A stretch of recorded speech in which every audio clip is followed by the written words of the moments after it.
Hi అండి, నమస్తే. ఈరోజు నేను ఒకటి చెప్పాలనుకుంటున్నా. ఆహ్, ఏంటిదనంటే, చిన్నప్పుడు మనం చదువుకుంటూ ఉంటాము. అందరం చాలా క్లోజ్‌గా, ఫ్రెండ్‌షిప్‌గా మూవ్ అవుతూ ఉంటాము. అలాంటి టైంలో మీ ఫ్రెండ్ ఎవరైనా ఒక ఫ్రెండ్‌కి జాబ్ లేకుండా ఇంకో ఫ్రెండ్‌కి జాబ్ ఉండి, ఈ ఫ్రెండ్ కలిసినప్పుడు తనతో మాట్లాడకుండా తనని అవాయిడ్ చేస్తూ వెళ్ళిపోవడం, ఈమె పాపం పిలుస్తున్నా పట్టించుకోకుండా వెళ్తారు కొంతమంది.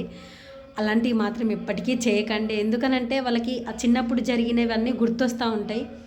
ఎక్కువగా వాళ్ళు పేరెంట్స్ అన్న మాటలకి బాధపడరు. అటు ప్రేమించిన వాళ్ళనే మాటలకి బాధపడరు.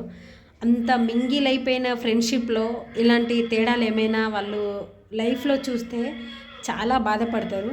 సో, అలా అవాయిడ్ చేయడం వల్ల వాళ్ళెంత బాధపడతారనేది, లైఫ్ అంతా బాధపడతారు. నా ఫ్రెండ్‌తో నేను చిన్నప్పుడు ఇలా ఉండేదాన్ని.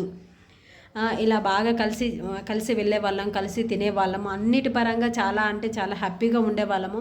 అలాంటిది తనకిప్పుడు జాబ్ ఉందని చెప్పేసి, నాకు జాబ్ లేదని చెప్పేసి ఆ అమ్మాయి నన్ను చూడడం మానేసింది, మాట్లాడడం మానేసింది అని వాళ్ళకి ఒక చిన్న ఫీలింగ్ చిన్నదేందండి, చాలా పెద్ద ఫీలింగ్ ఉంటదది.